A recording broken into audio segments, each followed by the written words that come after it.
urahazi ukuntu haba harimo abadamu beza basa neza cyane baka reka ubonye munezero nawe ahageze bona munezero numva ngize ntabwo ndi burire isa ntabwo ndi burire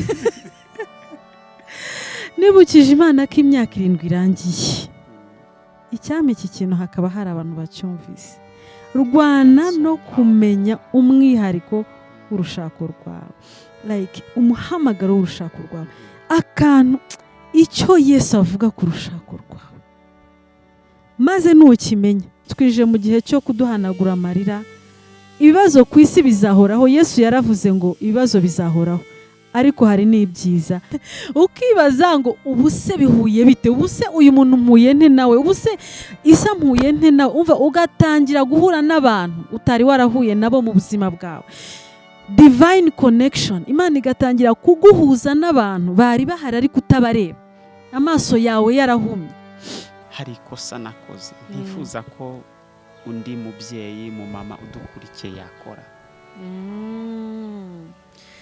yego kavuge wenda rimwe kuko ari ryo numva nibuka ubu nonaha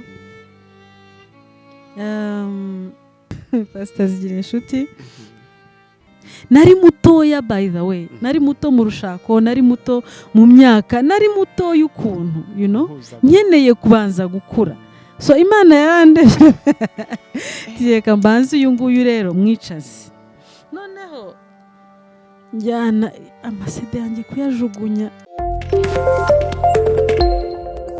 Amavuta TV watinze cyane kuri uwo musozi Imana yawe ntiyakwibagiwe iguhagurukije ngo uyihimbaze ntawayikoreye ngo akorwe n'isoni Mwami Imana yacu waraturinze uturinde umujinya wa Satani uturindira muri isi ishaje uraturinda ntitwapfa nubwo twahuye n'ibigeragezo ishimwe ni ryawe ishimwe ni ryawe ishimwe ni ryawe Yesu so numvaga ari indirimbo kabisa y'abanyarwanda pe ni indirimbo buri munyarwanda wese yakwiyumvamo akavuga ati Mana koko waraturinze uturindira muri iyi si uturinda inzitane feelings warufite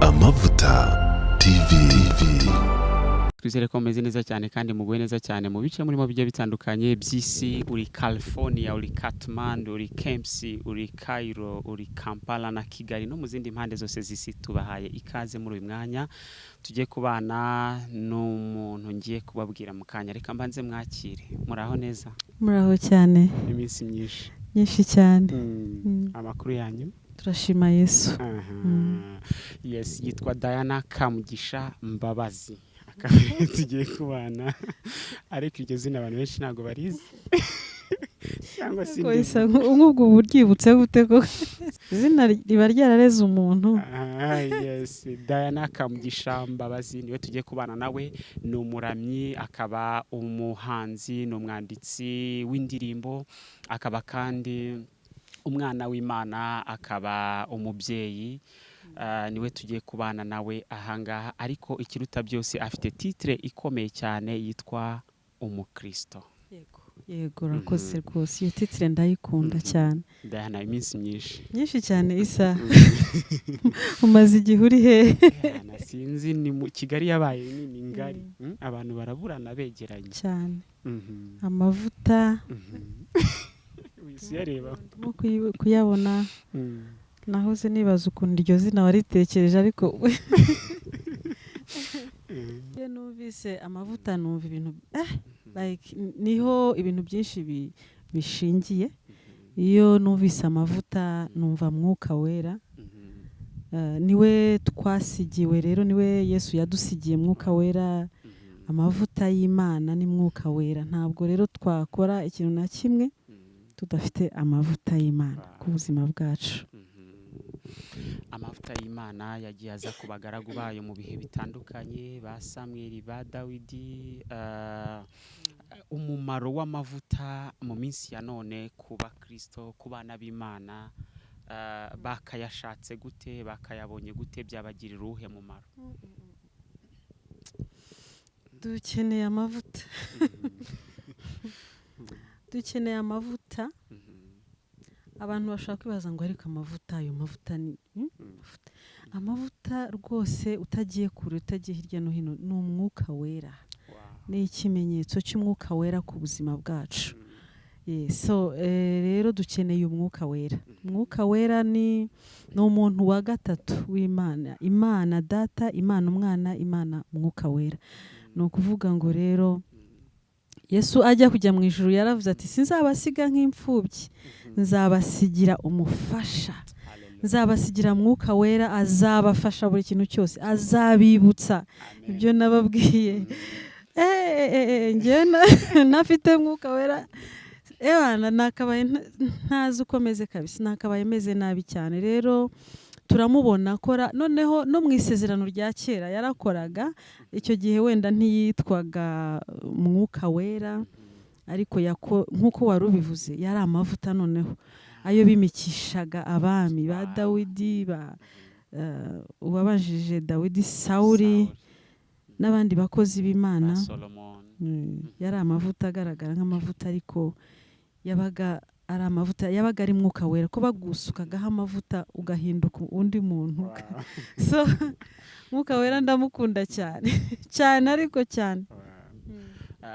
Hari igihe wagezemo mu bihe bitandukanye by'ubuzima, uravuga ati ahangaha iyo hataba Mwuka wera byari bindangiranye. Byari ryari Diana? Ubu rero ni incidences nyinshi, cyangwa se ni ibihe byinshi bitandukanye, ariko wenda navuga ngo igihe wenda gikomeza kugaruka muri jewe ni igihe umuntu w'umukristo, nanjye nishyizemo ari njye univuga, iyo wageze nko mu ntege nkeya, ukumva nta mbaraga ufite zo gusenga, ukumva uri vulnerable, cyangwa se ukingutse ku byaha, icyo gihe urarangaye kabisa. Icyo gihe Mwuka wera arakongorera buri kanya kenshi, ihane ihane ihane ihane ihane ihane. Mwuka wera icyo kintu ndakimukundira, ko ni umubyeyi, avuga neza, avuga n'ijwi ryiza rituje rikubwira, ubundi agashyiramo n'ijwi rikaze, kumva ni umubyeyi kabisa arimo kubwira ngo ihane. Rero iyo tutagira Mwuka wera ngo twibutse kwihana, twibutse ibyo gukiranuka, twakabaye dufite ibibazo. But reba igihe kimwe warugeze, avuga ati iki gihe ako isa kukivuga nkaho ukizi neza neza. Ndakumva cyane. Nta kibazo. None icyo kintu ukomeje kubivuga gutyo, mu by'ukuri Mwuka wera aranyibutsa ni ibintu by'urushako. Isa ko wasaga nkaho ubizi. Reka noneho Mwuka wera arananyibukije, mu by'ukuri ni mu rushako. Ni mu rushako pe, kuko urushako ni projet y'Imana tugomba gufashwamo na Mwuka wera. Rero iyo udafashijwe na Mwuka wera mu rushako bimera nabi. Ni ukuvuga igihe kimwe nigeze kumva kwa kundi muri wowe wiyumvamo nk'ijwi rikongorera, ukumva ikintu muri wowe utari usanzwe umenyereye. Numva muri njyewe ngo ariko ngo wari wibaza impamvu witwa umufasha, kandi na Mwuka wera akaba yitwa umufasha. Witiranwa na Mwuka wera. Kuko wari wibaza impamvu witiranwa na Mwuka wera, ukaba uri umufasha na Mwuka wera akaba ari umufasha. Ibi bintu nimbivuga ntihagire abantu baza kotinga nabi ngo bumve ko niyitiranyije na Mwuka wera. Oya ntago ari byo, ahubwo nayo mazina. Noneho numva muri njyewe ngo Mwuka wera niwe ushobora gufasha umufasha kugira ngo abe umufasha mwiza, kuko azi gufasha. Niba azi gufasha rero niwe ushobora kukwigisha gufasha.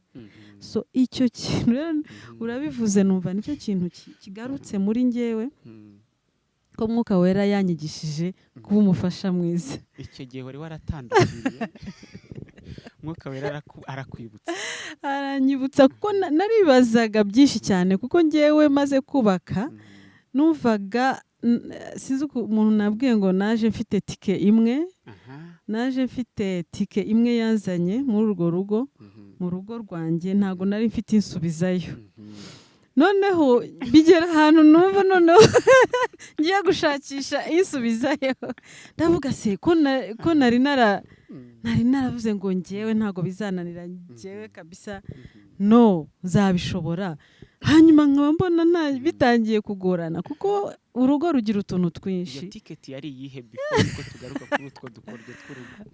Iyo tiketi ni wari waraziye ni tike yanzanye mu kubaka gihe naje nje kubaka urugo n'umutware wanjye naje niyemeje ni icyo gihe mvuga ngo yes I do ndabyemeye tuzabana tuzafatanya runo rugo kandi ruzaba urugo rwiza. Iyo niyo tike ndimo kuvuga yari yanzanye. Hanyuma iyo kusubizayo no gutandukana no gusubirayo kandi nkongera nkavuga ngo turatandukanye ntabwo tukibanye. Iyo niyo tike navugaga yo kunsubizayo rero hari iyo tike rero ibiri hafi ibiri mu matwi y'abantu bashakanye rwose ibiri hafi cyane kabisa bikubwira ngo ariko wabivamo buriya kandi ubivuyemo wamera neza dore runaka yarabiretse runaka bivuyemo nawe wabireka kuko ntubane n'umuntu umeze gutya kuko no aragusuzuguye bikomeye ntabwo ushobora kuguma muri uru rugo. So iyo tike rero abantu bakomeze bayirinde kuko ntabwo ariyo nziza. Tike dusubizayo ntabwo ariyo. Tike ya devo. Tike ya devo baguhaye kandi biri hafi cyane. Waruvuze ngo mu rugo habamo utuntu dutandukanye. Abantu benshi bashatse barabizi. Marriage cyangwa se mariage ni umushinga w'Imana. Niyo mpamvu Satani arwanya uriya mushinga. Awurwanya yivuye inyuma, urwanya ashyizeho umwete. Kuko abashaka gusenya ibihe byose abashaka gusenya ibintu Imana yubaka. Buriya si twebwe gusa abashaka kurwanya barwanya umugambi munini w'Imana, barwanya umugambi mugari w'Imana. Kandi divorce cyangwa se gutandukana birababaza. Kuba maze ku buhamya butandukanye tumaze kumva birababaza byica ingo byica imiryango byica abana ni target ku bana ni ibisasu biba bitagetinze abana bishaka kumena abana na future yabo n'ibintu nk'ibyo ngibyo byinshi generations ziri imbere nk'uko bivuze generations ziri imbere Satani abashaka gusenya ibihe byose rero ariko nanone Munyarwanda hari umugani mperutse kumva umuntu aca umugani aravuga ngo byago ntukabure kandi byago ntugahere sinibuka uko ukomeza uwo mugani ariko ni nko kuvuga ngo n'ibibazo iyo bihari haleluya umugabo bita Yakobo igice cya mbere yaravuze ngo muri Bibiliya y'Icyongereza haravuga ngo count it all joy brothers and sisters when you face all kinds of trials and tribulations because they are there to train your character ngo nimuhura n'ibibazo bitandukanye ntibikabahungabanye ngo nimunezerwe nimuhura n'ibyo bibazo bitandukanye kuko nukugira ngo bikuze cyangwa se bitume mukomera mu mwami Imana. Najyaga gusoma Bibiliya y'Ikinyarwanda kugira ngo wenda byumvikane neza ariko wenda kubera umwanya cyangwa se Isa uraza kumbonera uwo mwanya tuhasome neza ni Yakobo igice cya mbere umurongo wa 2 ni ukuvuga ngo ibibazo ntabwo ari bibi entirely ibibazo byose ntabwo ariko ari bibi bene data mwemere ko ari iby'ibyishimo rwose nimugubwa gitumo n'ibibagerageza bitari bimwe mumenye yuko kugeragezwa no ko kwizera kwanyu gutera kwihangana ariko mureke kwihangana gusohoze umurimo wako mubone gutungana rwose mushyitse mutabuzeho na gato karagita ityaye imeze neza. Trials they shape character. Yes. ibibazo ni byiza. Hari umukozi w'Imana umwe witwa Pasiteri Gashumba yigeze kutwigisha ukuntu ibibazo ari byiza, abantu barabifata, barangije aratubwira ati abashaka ibibazo nimushyire hejuru amaboko. Abantu banga kumanika amaboko. Twafashijwe ko ibibazo ntacyo ari byiza, ariko twanga kumanika. Ntabwo dushaka ibibazo. Bashaka ibibazo bazamure mbasenge. So urumva ukuntu Yakobo avuze ngo mubone ko ari iby'ibyishimo rwose nimugubwa gitumo n'ibibagerageza bitari bimwe. Ni ukuvuga ngo mu rushako habamo ibitugerageza bitari bimwe kandi bitugwa gitumo. Hahandi uvuga ngo mana ntabwo nari nzi kuriya mugabo ari kuriya meze. Ntabwo nari nzi kuriya mugabo azahinduka. N'uriya mugabo nawe akavuga ngo mana yanjye uriya mudamu nabonaga ari marayika yatangiye guhinduka. Ibyo ni ibitugwa gitumo. Ariko ibaze ko Bibiliya ivuga ngo mubibonemo ko ari ngo mubifate nk'ibyishimo nimugubwa gitumo ibibagerageza bitari bimwe. So Pastor wacu Pastor Charles Mugisha yigeze kuvuga ati ngo love is blind, nkuko abantu bakunda kubivuga ngo love is blind but marriage opens your eyes. Ariko urushako rufungura amaso yawe rurakuhumura. Urukundo ni impumyi ariko urushako ruguhumura amaso. Niko yatubwiye umukozi w'Imana, akunda kwigisha ku bintu by'urushako cyane. So urushako ruguhumura amaso. Mu rushako rero wigiramo ibintu byinshi byiza. Wiga gukunda kutari ukw'agahararo. Subiramo ako kantu neza ababaje ni babyumva. Urushako ni rwiza, ndarwifuriza buri muntu wese kuko wiga gukunda urukundo nyarwo rutari urw'agahararo. Ukiga gukunda urukundo rudafitemo feelings, rudafite amarangamutima, rudafite emotion. Urukundo wahisemo as a choice. Kubera ko mu rushako wiga Imana. Wiga Imana nyabyo. Uhita wibuka ukuntu Imana yagukunze wowe ari nta kigenda kabisa.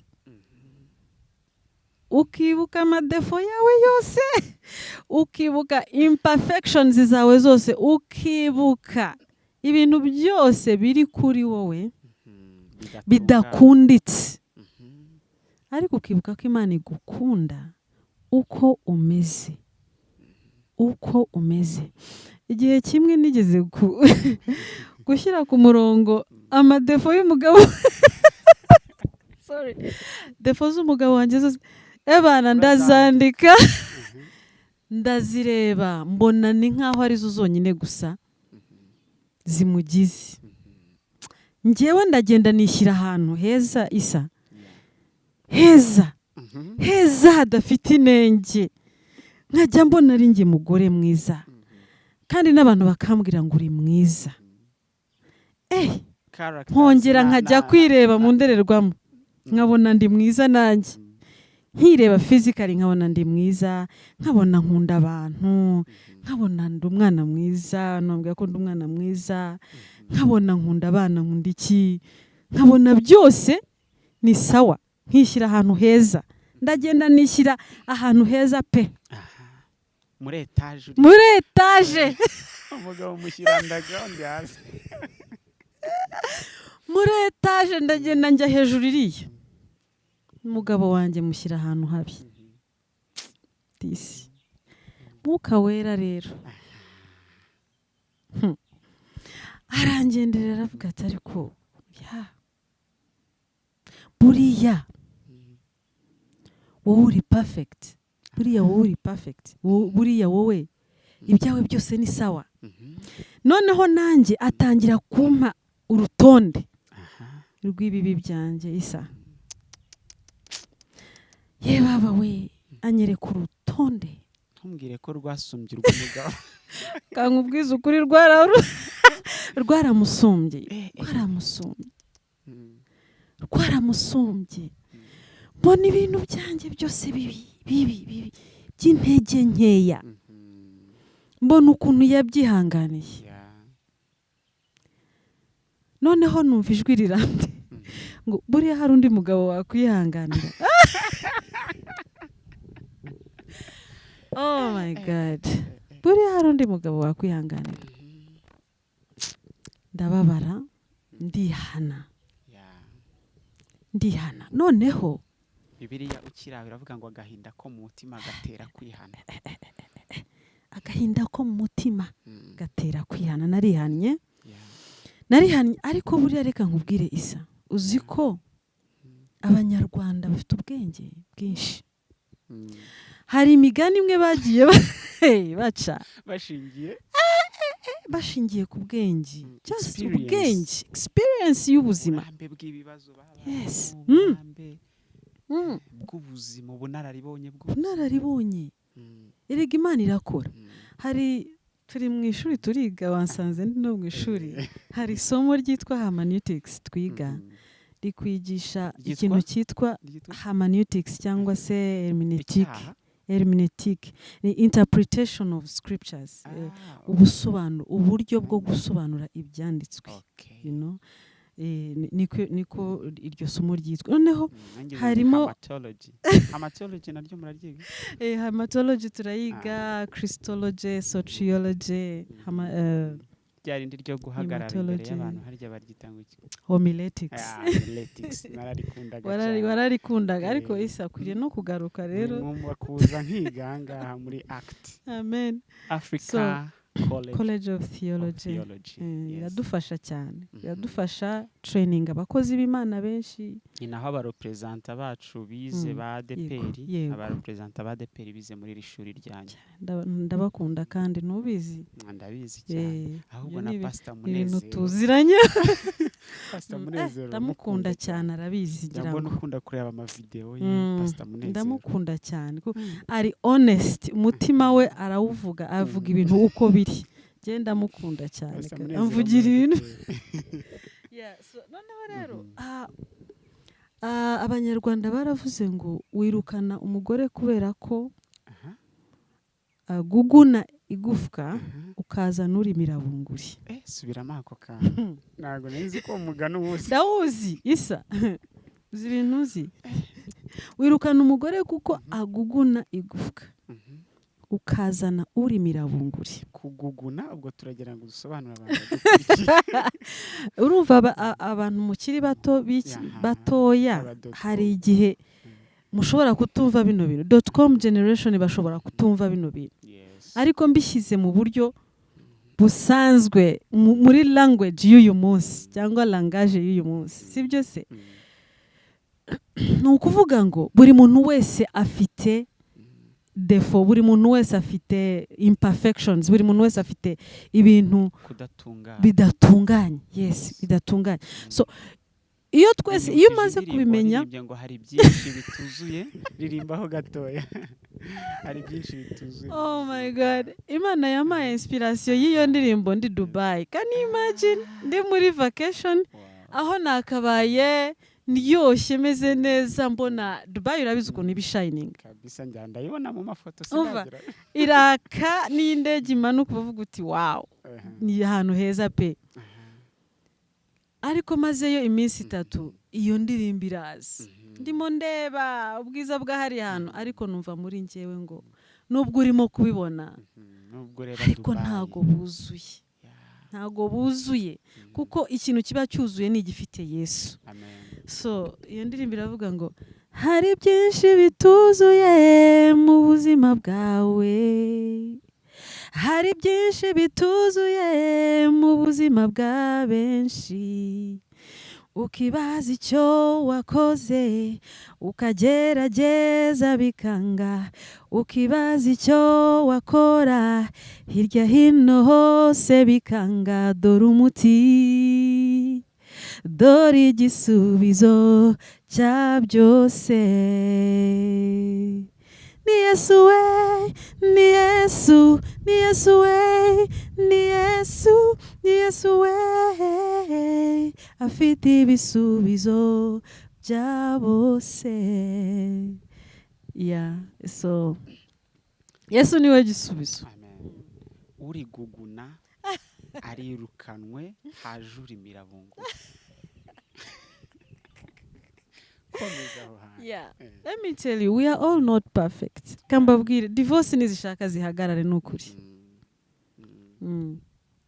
Zihagarare kuko there's no one perfect.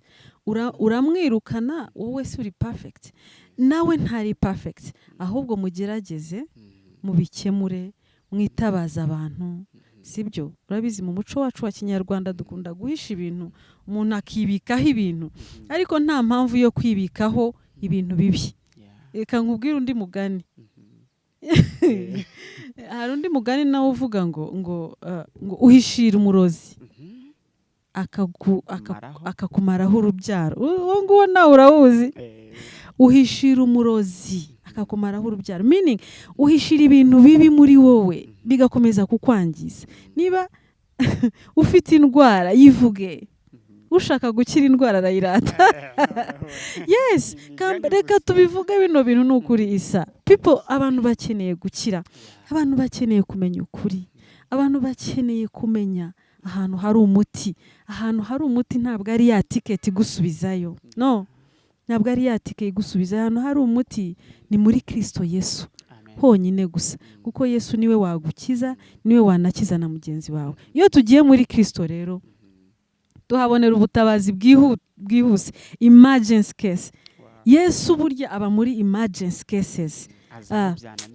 Emergency case ni urabona iyo ugiye mu bitaro, sibyo, ahantu iyo ugiye mu bitaro wakoze impanuka, ahantu babanza gufasha indembe, byihutirwa. Yesu wacu azi gufasha indembe zirembye mu mwuka, indembe zarushye mu mubiri, indembe zananiwe, indembe zashobewe, indembe zacanganyikiwe. Kankubwire Yesu wacu ni muzima kandi ari muri business yo gufasha indembe. Amen, amen. Haba hari ikosa muri za rwa rutonde wakoraga we ukavuga uti hari ikosa nakoze ntifuza ko undi mubyeyi mu mama udukurikiye yakora? Yego. Kavuge wenda rimwe kuko ari ryo numva nibuka ubu nonaha. Hari ikintu nagiraga cyo kwigereranya, kwikomparinga n'abandi bantu, cyangwa gukomparinga urushako rwanjye n'izindi shako. Nkumva ndashaka ko urugo rwanjye rumera nk'urwa runaka, ndashaka umugabo wanjye amera nk'umuntu umeze gutya. Nkumva hari ibintu naremye muri njyewe, cyangwa se ndimo kugereranya, cyangwa se mbona ahandi nkatangira kubigereranya. Ibyo bintu ni ikibazo gikomeye. Nasobanukiwe ko buri rushako rufite umuhamagaro warwo, buri rushako rufite umwihariko utandukanye n'uw'izindi ngo. Aho guhora urwana n'ibyo bintu, ahubwo rwana no kumenya umwihariko w'urushako rwawe. Icyame iki kintu hakaba hari abantu bacyumvise. Rwana no kumenya umwihariko w'urushako rwawe, like umuhamagaro w'urushako rwawe, akantu icyo Yesu avuga ku rushako rwawe, maze nukimenya uharanire kukigeraho kugira ngo ushobore kuruzamura neza imbere y'Imana. Ikindi kintu nibutse ni ukuntu nk'umukozi w'Imana afite umuhamagaro wo kuririmba. Narabikundaga cyane, nkumva birimo kubira muri njye, birimo kuntwika. Noneho nkibaza ukuntu nzabitangira. Igihe kiragera ndabitangira, ntangira kuririmba. Noneho ngira ama invitation menshi ahantu henshi. Mfite umutware nkunze cyane ngomba kubaha, mfite abana nkuze cyane ngomba kurera, urumva mfite urugo, mfite ubuzima bwo mu rugo, noneho mfite n'umuhamagaro urimo kuntwika nshaka kujya kuri invitation yose bampaye nkashaka kuyijyamo. Urabyumva ubwo? Mu Mutara, Uganda, London, Canada, ahantu hose, muri America States zose, ahantu hose, Kenya, Tanzania, i Burundi. So birancanga isa, birancanga, ntangira kubivanga, ntangira kubivanga, bisa ndabivanga. Mutware wanje biramwafectinga, akakubwira ati wijya, akambwira ati ahangaha urajyayo gute kandi dore nkavuga ngo oya, ntabwo arimo kumva uyu muriro mfite, kandi ngomba kujya kuvugira Imana, ngomba kujya, ni ibintu nashatse kuva kera none biraje. Icyamfashije rero ni iki? Ni ukuza mu ishuri rya Bibiliya, kubera impamvu baratwigishije, baratubwira ngo hari ibintu Imana izatubaza, hari gahunda y'ukuntu Imana yaremye, hari order, hari ukuntu ibintu bigomba gukurikizwa. Icya mbere ni Imana, icya kabiri ni umuryango, abana bawe wabyaye n'umutware wawe, ni inshingano zawe gukunda Imana, ukayakira muri wowe, ukayikurikira, ugakizwa. Icya kabiri, umuryango Imana yaguhaye bari mu buzima bwawe. Icya gatatu, umuhamagaro, business, ibiki byose bikurikiraho hasi. Ngewe rero narabivangaga nkafata umuhamagaro okay, Imana of course yabaga ari iya mbere, n'umuhamagaro nkawukubitamo, abana nkabasiga, ibintu byose bikivanga. Ibyo ni ibintu nakoze mu mwaka umwe, nyine ndabivanga. Ariko ngiye mu ishuri rya Bibiliya ndongera ndatuza, ndavuga Mana urakoze kunsobanurira bino bintu, nibura ngiye kugerageza kubitunganya. Ndumva ko nshobora kuba naragerageje. Wow, that's great. Hanyuma Diana, kujya mu mashuri ya Bibiliya, waba warigize ubitekerezaho mu gihe cyashize mbere yuko uyajyamo? Yego, nkirangiza umwaka wa 6 segondere hano haruguru. Icyo gihe twari hepfo kuri Eto, niho mwaragiye International Academy. Yari kiri hepfo. Niko yitwaga icyo gihe, itaraba Eto, itaraba Kagarama Secondary School. Imana yahakoreye umurimo hari ahantu, yahazanye ububyutse ku buryo abantu twahavuye icyo gihe n'abandi nyuma yacu babaye abapasteri, babaye abavugabutumwa mpuzamahanga, babaye abantu bakomeye. Yes, hari abantu nibuka b'abapastors kabisa. Nkirangiza nari mfite amanota rwose meza yanjyana muri kaminuza, ariko numvaga nta rindi shuri nshaka. Numvaga nshaka kwiga ibintu by'iyobokamana, ariko ntabwo nari nzi aho kubitangirira, ntabyo nabonaga muri icyo gihe. Kuko iri shuri rya ACT ritangiye ejo bundi 2013, hari n'andi mashuri yarahari ko sinari nyazi, ntabwo nari nzi icyo gukora. So ndategereza njya mu rindi shuri nigamo imyaka 2, ariko mu mutima wanjye hari hategereje ikintu, numva nshaka kwiga ibintu bya Bible. Kuko no muri senior 6 mwaka wa 6 nakozemo divinity, economics and geography. Urumva ko divinity yari iri muso nashakaga ibintu by'iyobokamana. Tukiri aho muri senior 6 byabaga byoroshye gukizwa. Kiriya kigo Academy International hari harimo ibyaha byinshi ko twe twaje dukurikiramo twitwa Eto Kicukiro, mwe abandi bahita bazamuka. Yego, hari ahantu hari amateka atari meza, hari amateka akazi, hari uburara bwo ku rwego rwo hejuru. Narira shyamba ryari rihari hano, hari huzuye ishyamba Kicukiro, abantu bahazi muri Kicukiro. Ntarenzi kubizi ibyo bintu, ndabizi cyane ko twahageze tubona umuriro bikaze cyane ku buryo gukizwa icyo gihe byabaga bigoye. Ubwo icyo gihe ndibaza ko nka 1% ariyo y'abanyeshuri mwari wenda mushobora kuba mwari mukijwe. Se byari strong, byari bimeze gute? Ngewe urumva naje njya mu wa 5 secondaire, none wa 6. Urumva rero naje narakijijwe deja. Mpageze sanga hari abanyeshuri bakijijwe, hari na korari. Kubera ko rero mu gihugu nari mvuyemo, nari muri band y'abaririmbyi banacuranga. nzi no gucuranga ingoma mpita ntangiza band yes mpita ntangiza band muri academy yitwa YKKB Young Kingdom Builders Band kugeza uyu munsi iracyahari isa iracyahari hano haruguru muri Kagarama Secondary School so ndayitangiza iba umunsi wa mbere turirimba twara abantu 7 so icyo ushatse kumbaza uti byashobokaga gute n'ibyaha byari bihari ariko urabizwa hari ibyaha uzi ko naje kubimenya ariko buriya hari ukuntu Imana ibahisha kiriya kigo nabimenye nyuma rero isa ntushobora kubyumva nabimenye nyuma kuko nabaga mu murimo cyane nabaga mu murimo abana banyita mami abo mu wa mbere abo mu wa kabiri abo mu wa gatatu none bakajya baza kuri ngiye bashaka ko mbayobora mbagira inama bamwe baregana ngo uriya twamubonye yambaye ipantaro kandi ipantaro ntabwo abanza iyo ukijijwe utagomba kwambara ipantaro urumva nari meze nka Mose ukuntu mpora muri izo manza undi akaza kurega ati uzi ko undi twamubonye yambaye ijipo ngufi cyane ubusaza aririmba ku cyumweru nibyo nabaga Moisa ariko nkagira nkumva ngo hari nabandi ngo basimbutse ngo bagiye hanze kujya kunywa inzoga ngo harabo bafashe ngo ibiki wow noneho nkumva ni inshingano zacu zo gukomeza kubagira inama gukizwa no kuvuga ubutumwa bwiza mu kigo kugeza aho bandi yacu ariyo yaje kuba korali y'ishuri y'ikigo kuko nitwe twari dukomeye korali y'ikigo yindi y'abadakijwe sinzi ukuntu byabaye bacika intege twebwe dukomeza umuriro kabisa so birashoboka gukirizwa ahantu habi tubibwire n'abantu babyumva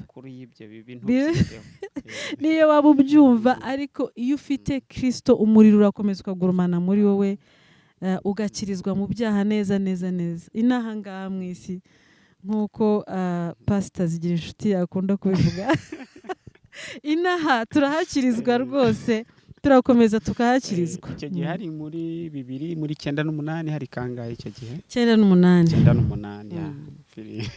wabimenye kabisa ubwo nasoje senior 6 hari imihanda y'ibitaka hano muri Kicukiro hari ibumbi gusa Mana yatugiriye neza hari ameze nabi cyane hano hatubatse hano hose hano harimo amashyamba aha turi gukorera hanyuma Diana kugeza ubu ngubu ubona guhuza none music uri umuhanzi kubihuza noneho n'umuhamagaro w'urushako niko navuga bimeze gute bimeze neza cyane kugira ngo wenda tunagire n'inama n'abandi bantu bafite mu bagira inama n'abandi bantu bafite imihamagaro hari nk'abadamu babavuga butumwa tugiye dufite mu churches atandukanye hari gihe bagongana sometimes wenda n'abagabo tingi ngomba kubwiriza nanjye natumiye mu giterane runaka ugasanga bimeze gutyo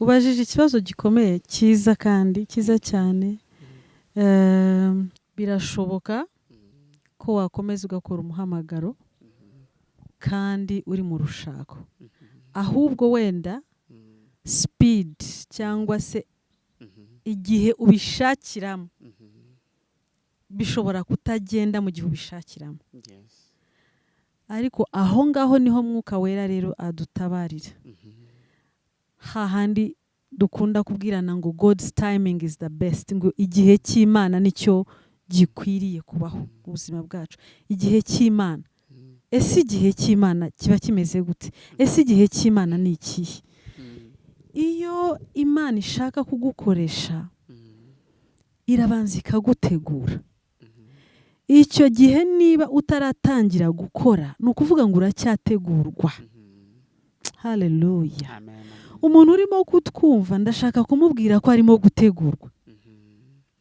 kandi gutegurwa duhora dutegurwa niyo mpamvu ushobora kubona umupasiteri umaze imyaka 20 yigisha ukabona agiye kwiga ishuri rya Bibiliya aritegura haleluya ijambo ry'Imana muri Proverbs mu migani haravuga ngo shakisha ubwenge kurusha ikindi kintu cyose mwene data ufite umuhamagaro ba mu gihe cyo kwitegura, ba mu gihe cyo gutegereza.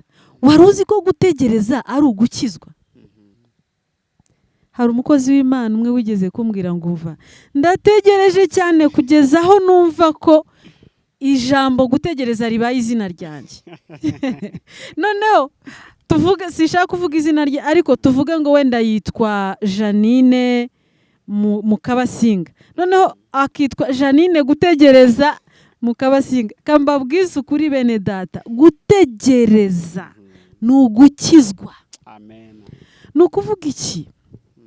Reba igihe umukozi w'Imana Mose yategereje imyaka 40. Afite imyaka 40 yashatse gukoresha imbaraga ze n'ubumenyi bwe n'ubuhanga bwe, ariko Imana irahamukura imujyana ahandi hantu muri training. Imujyana ahantu kumutoza no gutegereza imyaka yindi 40, atagifite za mbaraga ze z'umubiri, atagifite bya bindi byose yishingikirizaga ku Uwiteka Imana gusa, yishingikirizaga ku mbaraga z'Imana gusa. Mose Imana yaje kumukoresha. Ndashaka kukubwira ko niba Uwiteka hari icyo yakuvuzeho ko uzamukorera, igihe cy'Imana kizagera, uzamukorera. Rekeraho kurwana, rekeraho ngaho intambara, rekeraho ngaho amahane, tuza igihe cy'Imana nikigera uzakora. Nyiraho ngaho Isa, ndashaka kukwibutsa niba narabikubwiyeho rimwe ko hari imyaka 7 yashize ntaririmba. Yes, wigize kubimbwira duhura, actually twahuye maze imyaka. Twahuye iyo myaka 7 nyifuyemo. Igihe unyandikira indirimbo nziza we, nziza Isa, ariko ndazitegereje tu. So namaze imyaka 7 ntegereje Imana ko igira ikikora mu buzima bwanjye, kuva 2009 kugeza 2015.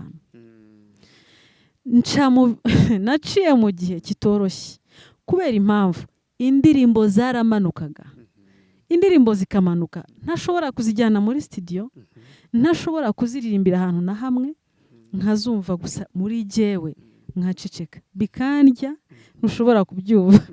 Byarandyaga. Ni nk'umuntu rero ufite isezerano ryo kuzaba umuvugabutumwa, ufite isezerano ryo kuzaba umuvugabutumwa, ufite isezerano ryo kuzubaka ikigo cy'imfubyi, ufite isezerano ryo kuzubaka amashuri, ufite isezerano ryo kuzagura amamodoka n'indege no kubaka no kugira gute. Ariko igihe nikiragera, komeza wigire ku birenge by'abayobozi bawe. Nkangurira abantu bose kugira abayobozi bo mu mwuka, kuko iyo udaciye bugufi ngo ugire umupapa wo mu mwuka cyangwa se umuyobozi wo mu mwuka, uzakomeza kubura isoko, uvomaho. Noneho rero bishatse kuvuga iki? Imyaka 7 igeze. Haleluya. Haleluya Yesu. Imyaka 7 irangiye, nibukije Imana ko imyaka 7 irangiye. Ntabwo ndi burire Isa, ntabwo ndi burire. Nibukije Imana ko imyaka 7 irangiye. Ndavuga Mana, ngiye muri studio. Imyaka 7 yari y'uburumbuke. Harangiye imyaka 7 ntarimo kuririmba. Kubera iki wari warahagaze? Ari umuntu ukurikiye. Narahagaze, Imana yari yarampagaritse Isa. N'umugabo wanjye turemeranya ko ngiye kuba mpagaritse kuririmba, kubera ko ntabwo nabikoraga neza. Narabivangavangaga kwa kundi nakubwiraga. Ntabwo najya ama invitation aho ntumiwe hose. Nari mutoya, by the way. Nari muto mu rushako, nari muto mu myaka, nari muto y'ukuntu, you know, nkeneye kubanza gukura. So Imana yarandebye. Tiyeka mbanze uyu nguyu rero mwicaze. Noneho ntabwo ari uko nabisemo gusa, ko n'abantu barabimpanuriye, abantu barabimbwiye. Icyo gihe nafashe amasede yanjye, nakiriye ubuhanuzi. Nafashe amasede yanjye mu kababaro kenshi n'amarira, nzijyana kuzijugunya. Oh Jesus. Njyana amasede yanjye kuyajugunya muri toilette yo hanze.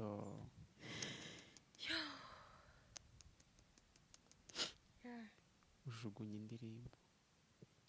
indirimbo z'Imana urazijugunya. Oh my God. Ariko zanga gukwirwa zanga gukwira muri toilette kandi twese tuzi ko karya kobo ko hanze muri toilette zo hanze ushobora kujugunyamo CD ariko zanze gukwirwamo, mbona ziraze, ndaziterura ndazigarura ndazibika. Ariko numvaga agahinda kenshi kuko ndetse kuririmba. Ariko muri make nyuma y'imyaka 7 ndagaruka, urabyibuka Isa Pasya yaramfashije, nawe n'abandi bakozi b'Imana. Numva mwuka arambwira ngo nimbanze mfate ya ndirimbo haguruka nyikorere remix. Nkimara kubyiyemeza muri nge mpura na Pasya arambwira ati banza ukore remix ya haguruka. Uribaza ukuntu iyo connection uzi y'Imana. Haleluya. Igihe cy'Imana mwene data iyo cyageze ifata ibiri kure, iburasirazuba n'iburengerazuba byose ikabihuza, ukibaza ngo ibi bintu se bihuye bite? Ukibaza ngo ubuse bihuye bite? Ubuse uyu muntu mpuye nte nawe? Ubuse Isa mpuye nte nawe? Umva ugatangira guhura n'abantu utari warahuye nabo mu buzima bwawe. Divine connection, Imana igatangira kuguhuza n'abantu bari bahari ariko utabareba, amaso yawe yarahumye. Noneho ndagenda nkora remix, mba best female artist. Mpabwa igihembo cya best female artist, umuhanzi wa mbere mu Rwanda. Mana yanjye, bene data, ntabwo ari uko ari igihe wari ufite ubuhanga, ntabwo ari uko ari igihe wari ufite ikize, ibibazo nari mazemo igihe. Rero ndashimira Imana yose uri umuntu waririmbye wakorewe Imana ukavuga uti iyi myaka 7 igiye gushira. Yego, urumva ikintu gikomeye cyane. Noneho Imana ikora ibitangaza. Abantu Imana yakoresheje muri Groove Award icyo gihe, Uwiteka bibuke kandi abaho umugisha. Ubwo rero icyo narishatse ubibutseho gatoya no kundirimbo ku bantu badukurikiye indirimbo haguruka mu gihugu hose twarayibyinnye, even na before you gukora remix yayo. Ni indirimbo yari izwi cyane, yuvuze Diana Kamugisha, indirimbo haguruka abantu barayizi cyane. Waririmbaho na gatoya. Ni indirimbo ivuga ngo haguruka wicika intege, izuba ryawe rirarashe, rabagirana witinya, umukiza aragusanze, watinze cyane kuri uwo musozi, Imana yawe ntiyakwibagiwe, iguhagurukije ngo uyihimbaze, ntawayikoreye ngo akorwe n'isoni. Haguruka wicika intege, izuba ryawe rirarashe, rabagirana witinya, umukiza aragusanze. Yari indirimbo y'ubuhanuzi. Iyi ndirimbo wayihawe ute? Iyi ndirimbo ukuntu nayihawe, nari mu rusengero rwacu icyo gihe nasengeraga muri Ciel, nkajya numva umuhamagaro kabisa umereye nabi mu mutima, ariko nkagira isoni, nkavuga ngo sinshaka kujya ahantu hagaragara, nkashaka gukorera behind scenes, inyuma y'amarido ahantu ndi inyuma, ariko Imana ntagaruko yabishakaga. Nkavuga Mana, ngiye kuba umugore ujya hariya nkaririmba, Mana yanjye batangira abantu kumbona, mbese nari mfite isoni mu by'ukuri. So birakomeza, ariko noneho nza gusoma muri Isaya 60 cyangwa 61 avuga ngo byukura bagirane, byukura bagirane kuko umucyo wawe kurasiye. Numva noneho muri ngewe ngo nuhaguruka ukaririmba, ntabwo ari wowe bazaba bareba Kristo. Numva ndafashijwe kuko icyo nangaga no kugaragara, ariko niyo bagiye kubona Kristo nakurikiye, wanshubije, wampaye amahoro, nta kibazo, ndashaka ko ari ugaragara. Nuko iyo ndirimbo yaje. Yesaya 60 byuka urabagirane kuko umucyo wawe uje kandi ubwiza bw'Uwiteka bukaba bukurasiye. Dore umwijima uzatwikira isi, umwijima w'icuraburindi uzatwikira amahanga, ariko Uwiteka azakurasira kandi ubwiza bwe buzakugaragaraho. Amen, amen. Amen. Indwi uragarutse ukoze muzika. Ugeze breakthrough biciyemo bibaye byiza cyane. Icyo gihe none n'Imana yakuganirizaga muri icyo gihe ugarutse. Kubera ko nari mu ishuri rya Bibiliya, yanganirizaga guca bugufi. Buriya Isa, uzi ko uko umuntu yiga cyane ariko aca bugufi kurushaho. Njya mbona abarimu batwigisha bafite ama PhDs, ariko nibo bantu bari hambo, nibo bantu baca bugufi cyane, ukibaza ngo ubu si uyu muntu uko narinzi ko agiye kuba atwika anyeganyeza twese twiruka. Ntabwo ariko bimeze. Imana yanganije guca bugufi cyane, guca bugufi, kumva ijwi ryayo. Cyo ni kimwe. Kindi yanganirije kwandika indirimbo ziri mu byanditswe, ziri scripture, ziri best mu byanditswe, zifite imizi mu byanditswe muri Bibiliya. Kubera iki? Numvaga muri njyewe ko ijambo ry'Imana niryo rizima nyine, niryo rikiza, niryo rihindura, niryo rifite imbaraga. Ijambo ry'Imana niryo dukeneye, abantu niryo bakeneye. So kubera ko noneho njyewe cyane cyane ntagenda mvuga ubutumwa cyangwa ntahagarara ku bututi mvuga, ahubwo nkunda kuhagarara ndirimba, numvaga ko ngomba kuririmba ibyanditswe nanjye kugira ngo bigende ari byo bikora umurimo w'Imana mu buzima bw'abantu. Hanyuma mu byerekeranye n'ivugabutumwa ukunda gukurikira abakozi b'Imana bavugaga ari Munezero umukundira iki cyane? Umubona video ye bwa mbere byari bimeze bite? Munezero ndamukunda cyane. Bwa mbere mubona namubonye muri Women Foundation Ministries. Muri Women urahazi ukuntu haba harimo abadamu beza basa neza cyane baka. Reka ubonye Munezero nawe ahageze. Bona Munezero. Numva ngize amatsiko cyane yo kumva ijambo riri buve muri uyu mukozi Imana. Kandi aca bugufi cyane, akabanza gushima ukuntu yahawe ubuntu bwo guhagarara imbere y'abo bantu. Numva ndamukunze ukuntu yigisha. Cyambere ngiye nkunda umuntu wigisha ashyiramo ibintu bijyanye n'ubuzima turimo kandi akanasetsa. Ngira ngo abantu twese, abantu benshi nganiriye nabo usanga ari uko bameze nkanjye.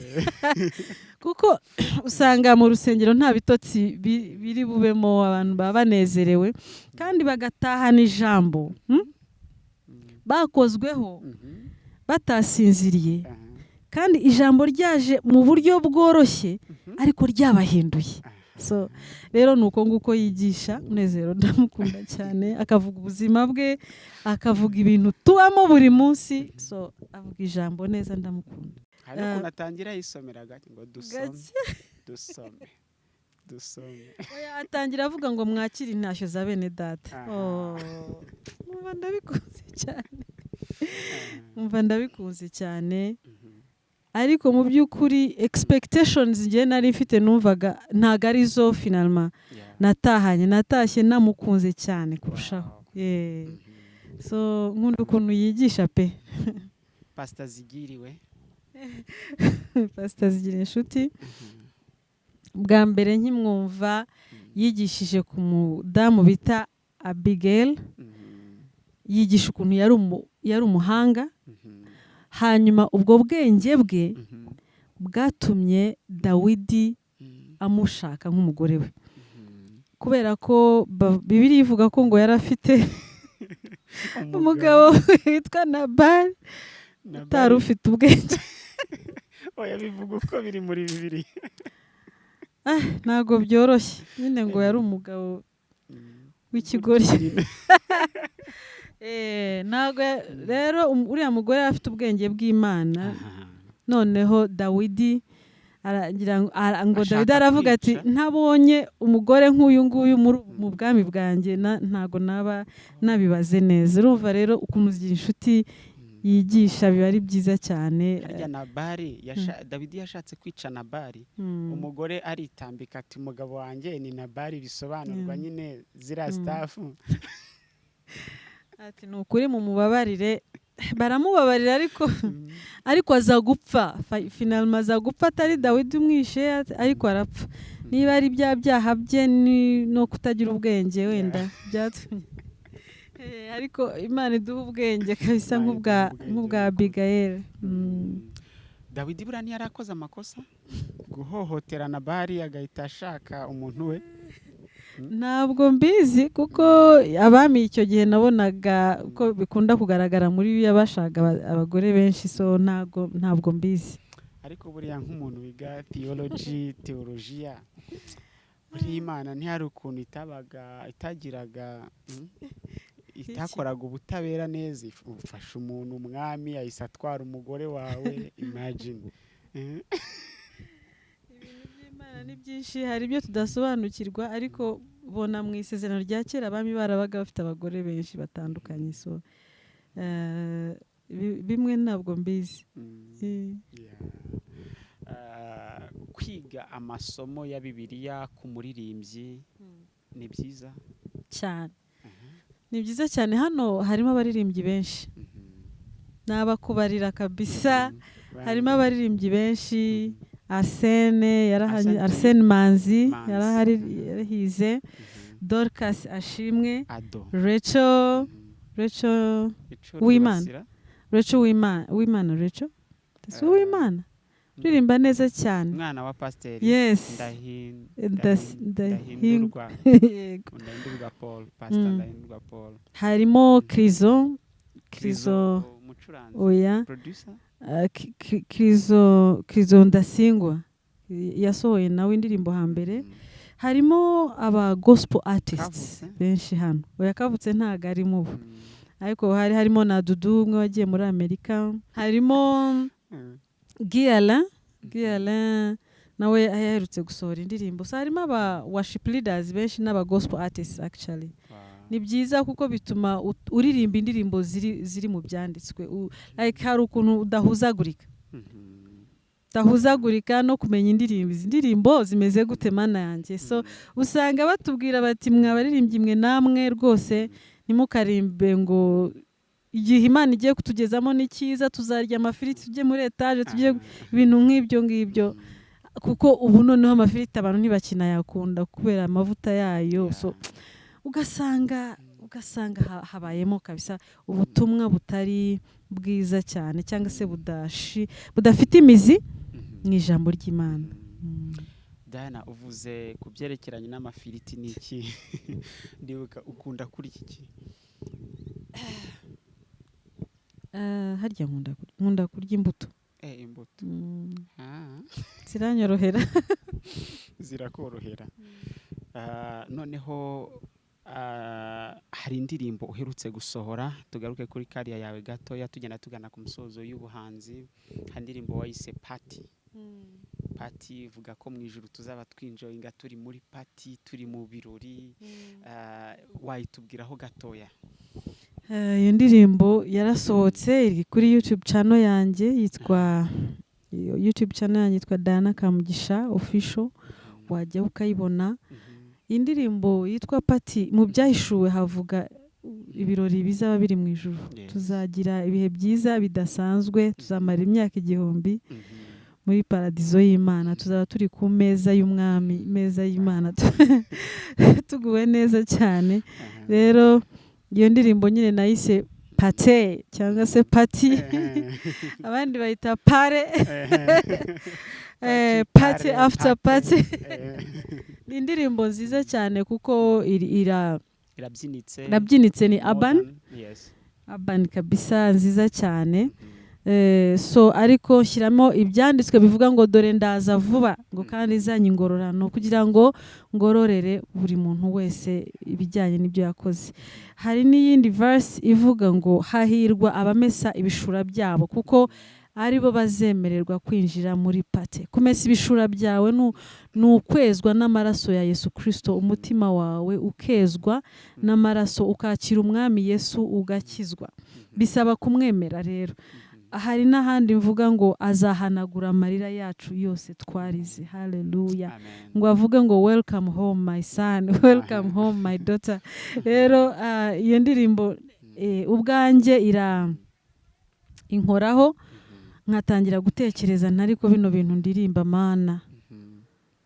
Ibi bintu ndirimba ubwanjye nibyazancira urubanza ntarebye neza, ntabaye maso.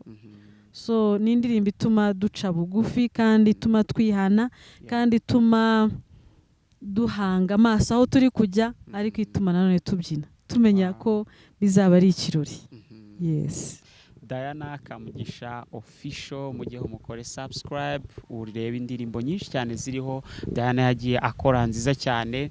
Diana, hari indirimbo waririmbye ariko mu myaka yashize, ejo bundi twarimo tubiganira na Dr. Reverend Antoine Rutayisire avuga ko hari abantu bayiririmbye nabo muri 1994 aho yarari ngo niho iyo ndirimbo yatangiriye kuririmbirwa muri 1994 aho yarimo basenganaga n'abantu bari kumwe bari mu nkambi.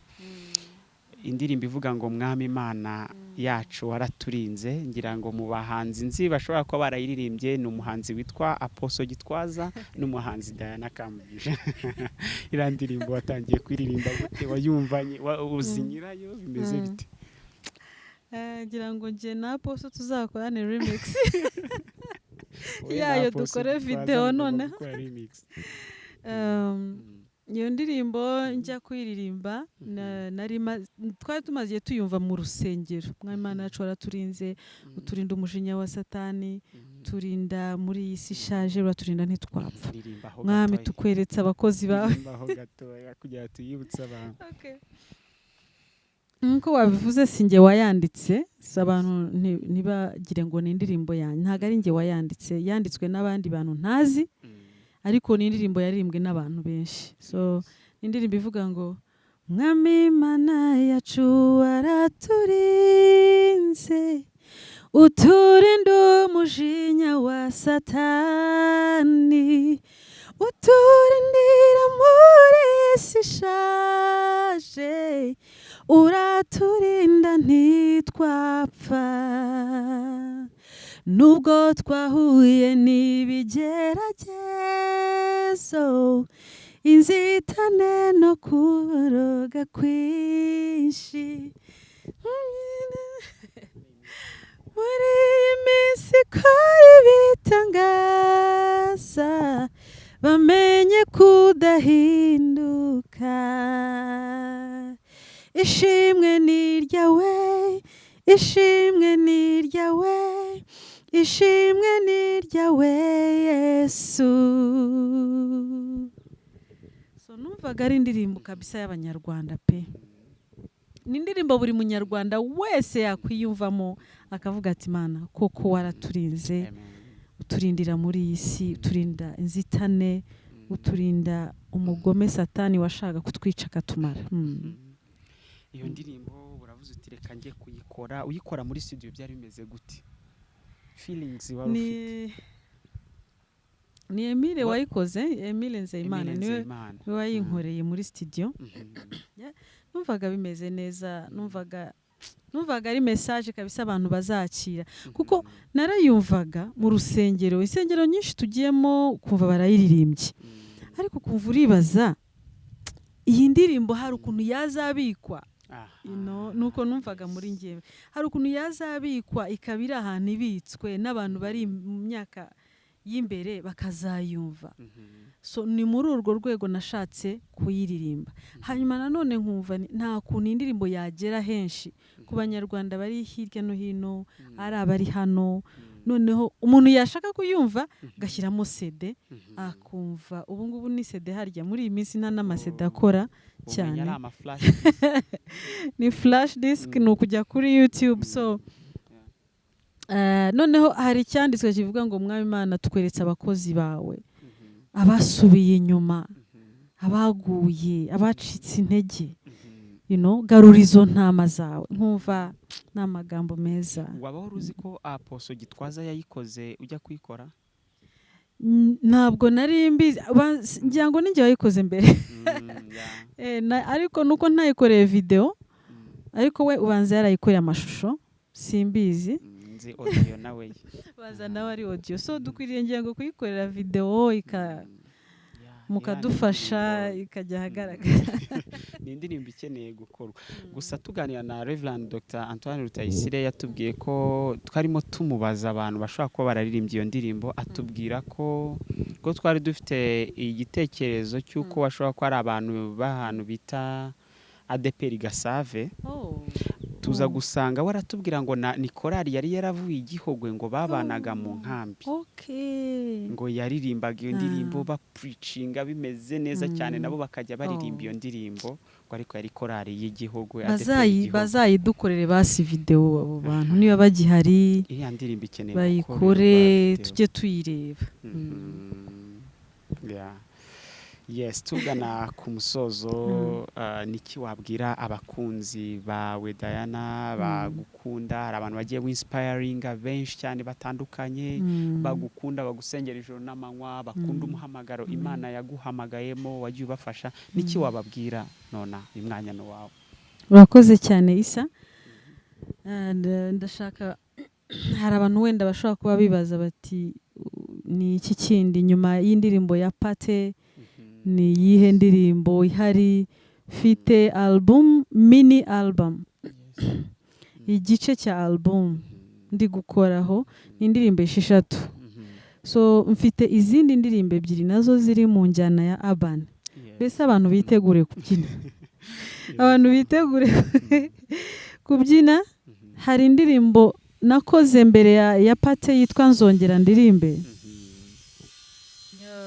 nayikoze ntazi ko ari ubuhanuzi nyuma yaho nibwo naje kumenya ko ari ubuhanuzi butubwira ko tuzongera tukaririmba.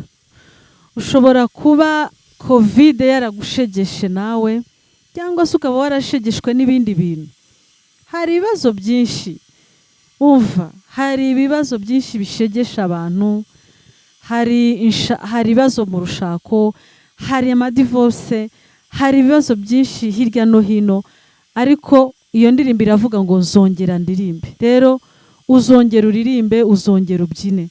Ndashaka rero kubabwira ko dukomeje uyu murimo dukomeje gukorera Imana abadukurikira abantu bakunda ibihangano byacu abantu bakunda umurimo dukora babe bazi ko turakomeje hari izindi ndirimbo ziri imbere zo kubyina abantu bitegure kubyina ni ukuvuga ngo Imana itwinjije mu gihe cyo kubyina haleluya turasa nkaho tuvuye mu gihe cy'umwijima no kurira na confusion no kwibaza ngo Mana yanjye iyi covid yazanye akavuyo no gucanganyikirwa ariko Imana itwinjije mu gihe cyo kubyina twinjije mu gihe cyo kuduhanagura amarira ibibazo ku isi bizahoraho Yesu yaravuze ngo ibibazo bizahoraho ariko hari n'ibyiza hari no kubyina rero ndashaka kubwira abantu ngo bitegure kubyina mu izina rya Yesu amen. Reka tugushimire cyane Diana. Murakoze cyane kuri uyu mwanya n'ubutaha ni karibu. Murakoze ni karibu rwose. Wayibutsa social media zawe ukoresha kugira ngo babashe kugukurikirana. Kuri YouTube channel yanjye handitseho Diana Kamugisha official, Instagram Diana Kamugisha, Facebook Diana Kamugisha, hose ushobora kunkurikira kuri izo mbuga. Na Twitter kuri Twitter Diana Kamugisha. So zuba pepera cyane. Bye bye.